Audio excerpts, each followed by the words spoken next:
Hey everyone, and welcome to the first lecture for our course. Having just completed the first module, introducing you to developing leadership identity and also starting to explore empathy and perspective taking as it relates to both leadership and negotiation. So let's start first of all with an anecdotal story that arises from some naval maneuvers many years ago. There were two groups of battleships out on maneuvers. The weather was terrible. It was pea soup fog, high winds, and high seas. The second night out was even worse, and therefore the captain, who would normally be down below, stood on the bridge all night, wary of just having second-hand reports. He didn't want a chance that battleships of the other group colliding with them in the open seas. So all night he checked on the night sky and evaluated what could be seen. Toward dawn, one of his officers yelled, "Light on the starboard bow, sir." And the captain yelled back, "Is she steady or is she moving astern?" And so if the light is steady, it would be directly in your path. If it was moving astern, it would be across your path. And so the chief petty officer relayed that she's steady, sir. So the captain stated, "Send a message as soon as possible, change your course 20 degrees immediately." So the message was related to the object in the distance, and the reply came back on the radio that was passed back to the captain by saying, "Sir, they suggest you change your course." The captain was furious. He turned and yelled, "You tell them I'm a captain and I'm ordering them to change course 20 degrees hard now." The message was sent. The reply came back, "I'm an ensign, second class, sir, and I suggest you change your course now." The captain was now near spitting nails, and the light was fast approaching. So, anger seething, he says, "Damn it, you tell them I'm the captain of a battleship, and they'd better obey my orders immediately." The message was sent, and the message came back that said, "I'm an ensign, I'm sitting in a lighthouse, and you'd better change your course." And so, of course, the battleship changed courses. And, that is essentially, when we think of sort of leadership models, that's an older version of what leadership was used to be thought of. It was seen as, and still is in many settings, it can be seen as hierarchical, leader-centric, positional, and like this case, pulling rank. And we have different examples, such as an employer and an employee, supervisor and a supervisee, a coach, player, parent, child, captain, ensign. And so again, oftentimes the leadership model would be that of positional. And so having read Susan Komive's article, she cites a few different models. The Eisenhower UCLA model, which emphasizes collaboration among individuals and groups and communities, which they say is essential for social change to occur. The UCL Leadership and Organizations model, relational leadership, is the process of influencing others to understand and agree about what needs to be changed and how to do it, and the process of facilitating individual and collective efforts to accomplish shared objectives. And then we have the Komive's model with her and other authors, which essentially is that leadership is a relational process of people attempting to accomplish change or make a difference to benefit the common good. This relational leadership model includes elements of inclusiveness, empowerment, ethics, purposefulness, and process orientation. And so the shift clearly is one to either collaboration or efforts at collaboration and elements of inclusiveness and trying to empower all parties. But I think the distinction, which we'll explore not just, in a little bit, but throughout this course, is that when we talk about leadership and then negotiation, as you look at Komives, the thing that she says is attempting, she clearly is looking at this in an effort where you're trying to get parties coming together, using those elements to get to a common benefit. And that's an important distinction that we'll continue to evaluate as we explore skills within negotiation. So she goes on to say rapid advancements in technology, increasing globalization, complexity, interconnectedness reveal the new post-industrial paradigm of a networked world and call for new ways of leading, relating, learning, and influencing change. And again, focus, when we look at or explore the skills, explore concepts, really what we're doing is we're doing all of this both for leadership, but to influence change.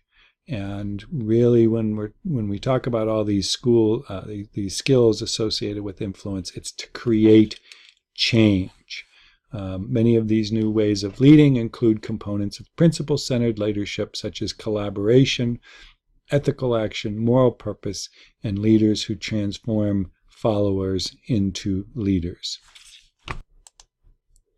So, as we explore these concepts, again, as we go through the course, what I really want you always to be mindful of is not just the skill, not just developing, in this case, empathy or perspective taking, but how do you then put that into leadership, number one, and then how do you use these skills into influencing others to create the change that you believe is appropriate, or in other words, that you're going to use the goal, the outcome, the desired result of a negotiation that's as good or better than your best alternative to not getting an agreement. How are you going to create that using these skills that we'll be exploring? So remember that in a negotiation, the goal is to get what you want. The goal of any negotiation is to get a good deal, a deal you want, a deal that is good or better than your best alternative to not getting a deal. It's not simply to get any deal. It's not simply to use these skills as a means of settling on something that really is not as good, at least, or better than your alternative to a negotiated agreement. And obviously, again, the goal is to do better than your BATNA. So, and that's very important. I know many lawyers, many people who negotiate, who really their bigger focus is on getting a deal.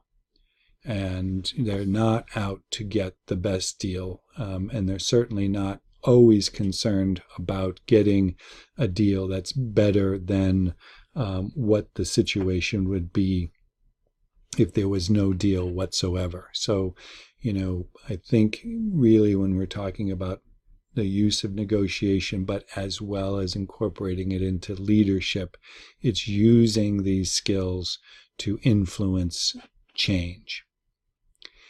Now, using a relational model, relational leadership model in negotiation means getting a deal you want by influencing others, utilizing the elements, again, of the Susan Komives Ephes. So even though you're trying to get a good deal or your best deal or certainly the deal you want, you're going to use those aspects and elements of good relational leadership: inclusiveness, empowerment, ethics, purposefulness, and process orientation. I think the key that you have to remember is that you're not always going to be negotiating or trying to influence change in someone who is utilizing the same elements, or who are good negotiators. And so therefore, what you really have to do is you have to think about potentially trying to influence change, even if it's trying to be collaborative or inclusive or empowering the other side. There's going to be times when you have to set a goal, believe in that goal, and then try to influence change to accomplish that goal, even if that's not something that the other side necessarily believes is in their best interest. And some of you may struggle with that, and that's something we're going to continue to explore over the course of the course. Relational leadership involves creating trust, and that's why we first start off with empathy and perspective taking. People trust you when you are genuine and authentic. And so when I read some of the posts, or read some of your papers down the road, and I know this from experience of last year's course, people are going to say, well, I'm not a good negotiator because I don't possess this characteristic, or I don't have great control over my presentation, or, I choose words that may be wrong for the situation. And you all, or many of us, can focus in on the things we lack in terms of what we think are required in good negotiators. But really what you want to focus in on is what makes you genuine, what makes you authentic. Think of, Martin Luther King versus Brian Williams. Now, obviously, Martin Luther King was, a tremendous orator, and none of us, can match his skills. Certainly I can't. Perhaps some of you could. But the main thing is he was able to create trust, and he was able to influence change, and that's because he was genuine. He was authentic. Meanwhile, you take Brian Williams, who was, NBC anchor for, a number of years, and all of a sudden, it came about that he had inserted himself in a story, and that the story wasn't true. And so the public lost trust in him. They didn't feel that he was genuine. They didn't feel that he was authentic. And so now he's lost that, and he's lost the ability for many, many people to have the ability to influence them. Trying to make a comeback now, and he probably has in some people's hearts and minds, but he still has a long way to go in all reality as it relates to the general population. And so also remember that my authentic composition will be different from yours, because my leadership identity is different than yours. All right, so to introduce you to the mechanics, understanding the process of influencing, the assessment is intended to measure the implementation of the tools and process. It's measuring your day-to-day mindfulness, your true mastery. And so that's how I've designed the course. When we look at the modules, when we look at the materials that you're going to be looking at, when you look at the forums, when we look at the papers, these are all sort of structured opportunities for critical reflections. And then certainly within the postings and my feedback, meaningful conversations with others in order to do this reflective learning. And that's what's discussed within Susan Comey. So, the substance is what I want you to do is not just consider the materials themselves. Don't just consider the substance of an article. Begin to try to discern why it was selected, and how does it fit not just in studying a skill, but in studying aspects of leadership, and then how do we put it in the context of negotiation? Because again, we talk about empathy, and the website that you're working towards and your empathy badging that you're working towards is to be able to establish that you in fact have explored in depth the skill of empathy, but we're also taking that and going beyond, in that we're using it to consider how it fits into leadership, and more importantly, how does it fit into leadership in negotiation. So always put it in that context, or at least once we evaluate or look at the various skills, we always want to ultimately bring it back to that context. And another thing that looking at and being mindful of day-to-day events and interactions, and how are these things, either you're staying mindful of them. One is you want to document your successes, but also you want to document your failures. And the Goleman video talks about that. The article that we looked at talks about that, and some of the other materials will talk about, again, evaluating both your successes and your failures. And that also includes evaluate when you find that you're in a difficult situation. Many of you can talk about and discuss how well you can use empathy in certain circumstances, but it becomes difficult to explore and discuss, where you can't use empathy. And so we really want to be, comprehensive in your evaluation, both in terms of where you find it to be, any skill we're using, where you find it to be something that's easy, hard, you're successful, you fail. Those are the things we want to be exploring, both of those. And journaling will create this mindfulness day to day. Your leadership, authentic leadership, people trust you when you are genuine and authentic.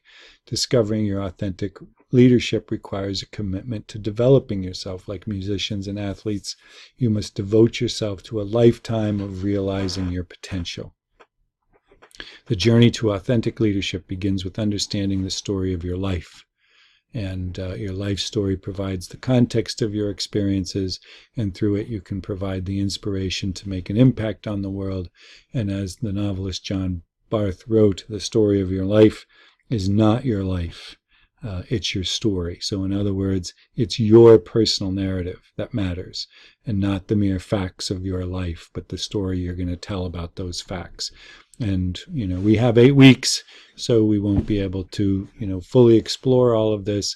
We can explore perhaps the tip of the iceberg, and we can certainly explore some of the, and I want you to explore some of your story as it relates to why you may or may not be empathetic in certain circumstances, or more importantly, or probably, maybe not more importantly, but probably more universal, is the difficulty to be assertive in certain circumstances. And many of you may be assertive and have no difficulty being assertive, and perhaps you're find that you border or just certainly get into being aggressive in those circumstances. But I think many of you, it seems as though, and experience tells me, that many of you will struggle or do struggle with assertiveness, and trying to identify why that may be, and certainly why it may be in the circumstances that you struggle, might require you to kind of go back and think about your personal story or your life history and the narrative that you've created. If you're interested in sort of thinking more about this and the narrative that you create from the circumstances of your life, there's a Andrew Solomon there's a number of TED Talks that he's given, certainly 3, I believe, that I've watched, potentially more.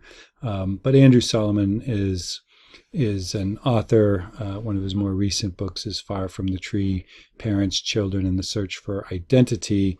And his topic that he spends a lot of time on is the topic essentially that is woven, that weaves through his work, is resilience and hope, and essentially he seeks out stories in the world that he believes is full of examples of both of them. And so in his 30s, he began to go back and consider the personal difficulties that he had had growing up, and certainly growing up in the 70s and the 80s as a gay man, and the other difficulties that he had. He began to ask himself, how can I take these painful experiences that I've had and make something of them? To him, popular wisdom, as he explains, is that we find meaning by seeking some external truth, but after essentially a lifetime as a student of adversity, as he says, that it's an external truth that we're seeking, but really what we're trying to do is forge meaning, and we don't seek painful experiences that hew our identities, as he says, but instead we seek our identities in the wake of these painful experiences. So we cannot bear a pointless torment, but we can endure great pain if we believe it is purposeful. So his mantra in his talks and his mantra in life as an adult has been forge meaning, build identity. And forge meaning is about changing the world, as he says at the conclusion of his TED Talk, or, putting it back into the quote I'd given you earlier, changing your story. But building identity is about changing the world.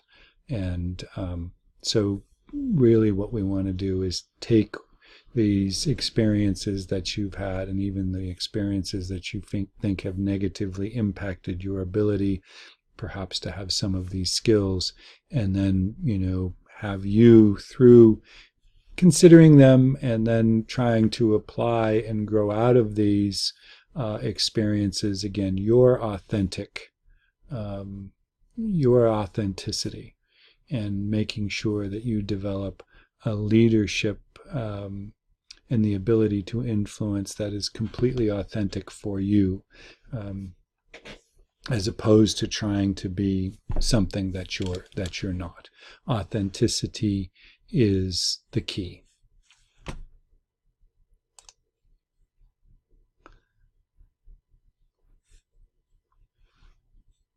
So again, going back to some of my considerations, is really looking at the significance of the subject matter and the mindfulness of the day-to-day experiences. It's going to require real courage and honesty for you to open up and examine your experiences and your failures, right? You really, none of us like to think too much about our failures, but it's really going to be, looking at those, pushing the boundaries,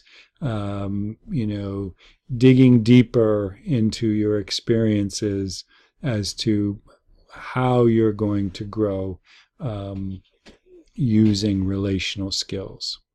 And mindfulness is something that, unless you really think about it, unless you're really committed to it, it's often hard to see, first of all, our blind spots. It's hard to think about or even identify where we fail. And staying aware day to day is a very difficult thing to do, even when you're trying to pay attention to something. And so this video kind of makes the example that when you're trying to pay attention to something and you're asked to follow commands, it's still hard to be aware of, and be mindful. So let's take a look.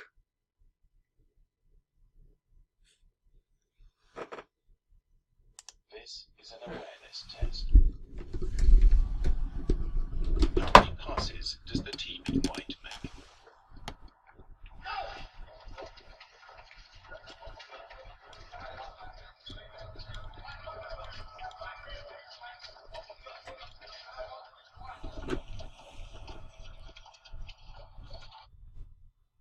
The answer is 13. But did you see the moonwalking bear?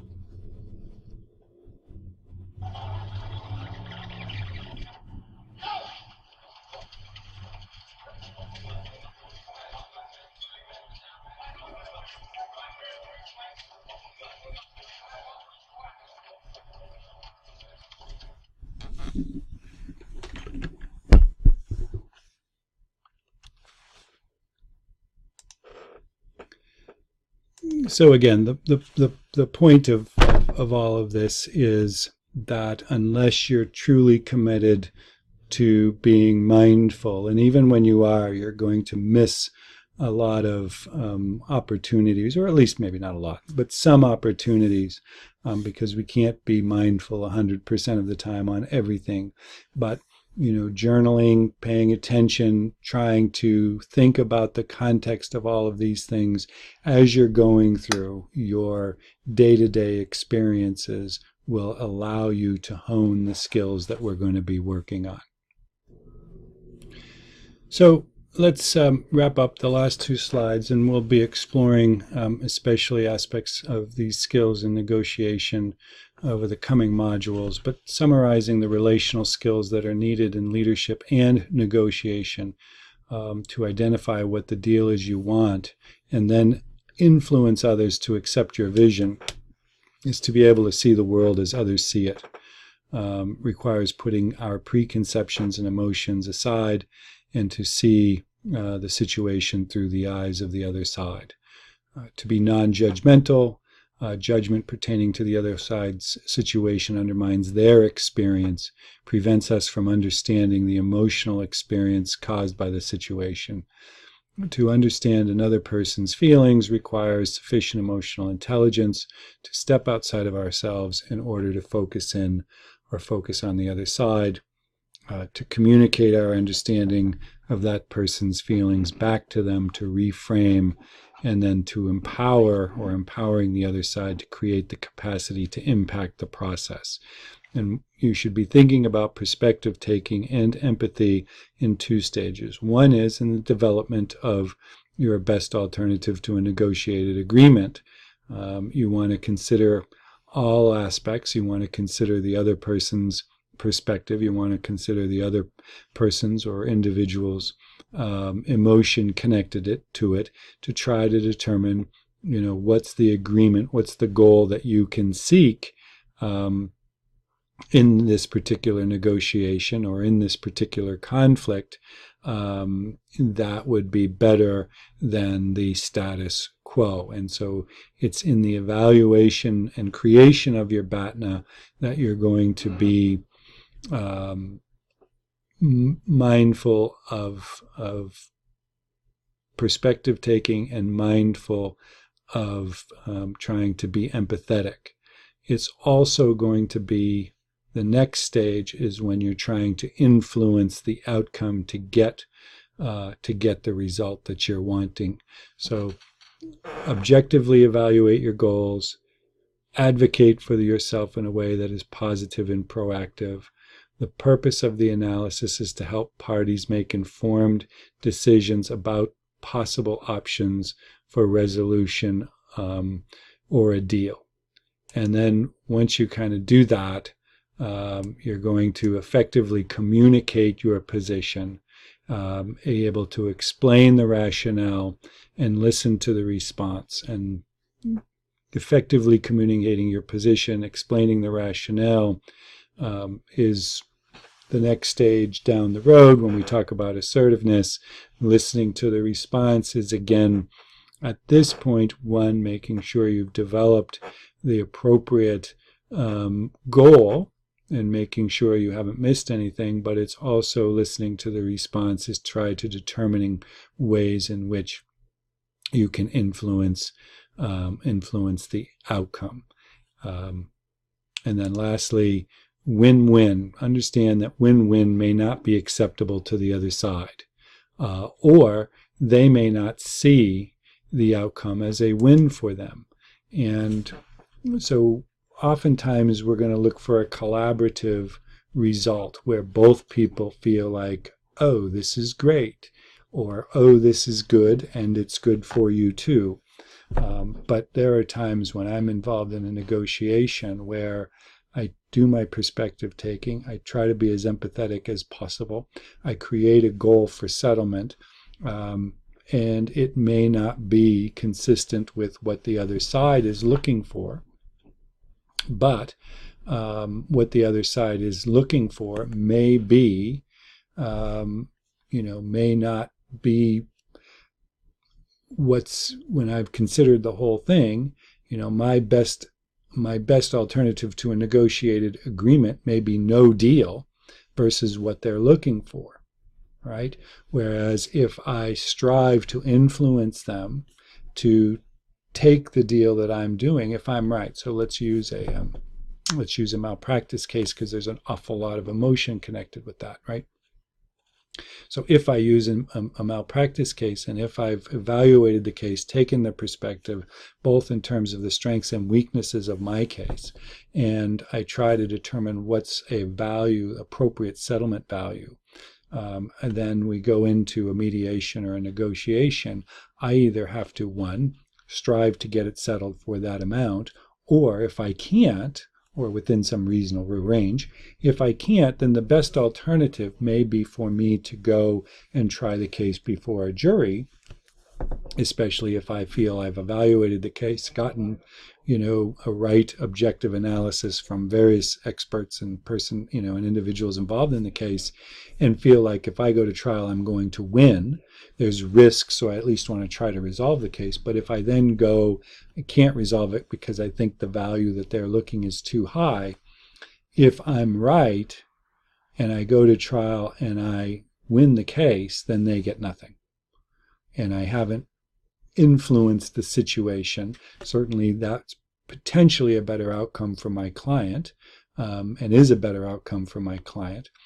But they would have been okay, and certainly would have agreed to settling the case for a certain sum of money. So that would have been a good outcome for them. And it would have been a good outcome for the patient / plaintiff in the case.